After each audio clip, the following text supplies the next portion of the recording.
Hello everyone, আজকে আমি তোমাদের সাথে শেয়ার করছি একটা হেয়ার অ্যাক্সেসরিজ। এটা বহু ডিজাইনের একটা হেয়ার অ্যাক্সেসরিজ রয়েছে।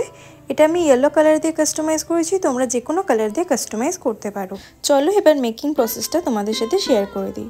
প্রথমে একটা গার্ডার নিয়েছি আর নিয়েছি হোয়াইট কালারের জুট। জুটটাকে 4 পাক ফোস্টে ঘুরিয়ে নিয়েছি এবং 4 পাক ঘুরিয়ে নেওয়ার পরে কাঁচির সাহায্যে কাট করে দিয়েছি। মিডিল থেকে কাট করার পর গার্ডারটার মধ্যে দিয়ে আমি জুটটাকে ঢুকিয়ে নিয়ে ওপরটায় একটু লক করে দিয়েছি। আমি সুতোর সাহায্যে এটাকে একটুখানি বেঁধে দিয়েছি যাতে কোনো দিক দিয়ে খোলা বেরোনো না হয়। এরপর সুতোটাকে আটার সাহায্যে বসিয়ে দিয়েছি। একটা কটন বল নিয়ে জুটের নিচ দিক দিয়ে ঢুকিয়ে ওপর দিকটাতে আটকে দিয়েছি যাতে সুতোটা হাইড হয়ে যায়। এরপর প্রত্যেকটা জুটেতে আমি আঠা লাগিয়ে সেগুলোকে স্মুথ করে নিয়েছি। এরপর নিয়েছি কড়ি আর কটন বল। প্রত্যেকটা স্ট্রিংসে আলাদা আলাদা করে কাস্টমাইজ করেছি। কোনোটাই কড়ি দিয়ে কটন বল দিয়ে, আবার কোনোটাই ফাটা ঘুঙরু আর কটন বল দিয়ে।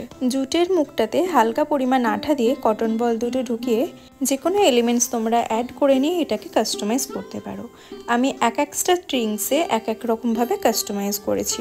কোনোটায় কড়ি দিয়েছি, কোনোটায় ফাটা ঘুঙরু, আবার কোনোটায় চামস।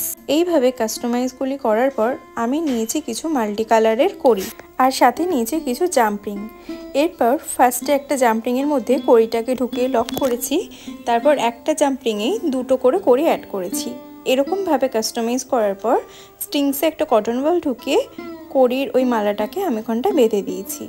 এরপর দুটো ফ্লাওয়ার বানিয়েছি, ফ্লাওয়ার দুটোকে দুটো স্ট্রিংসে অ্যাড করে দিয়েছি। একটাকে একদম দড়ির লাস্টে অ্যাড করেছি আর একটাকে মিডিলে অ্যাড করে দিয়েছি।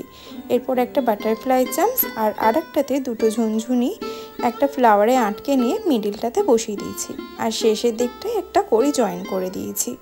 এরপর বেশ 1 ঘন্টা মতন এটাকে রেস্টে দিলে এটা কিন্তু ইউজ করার জন্য একদম রেডি হয়ে যাবে।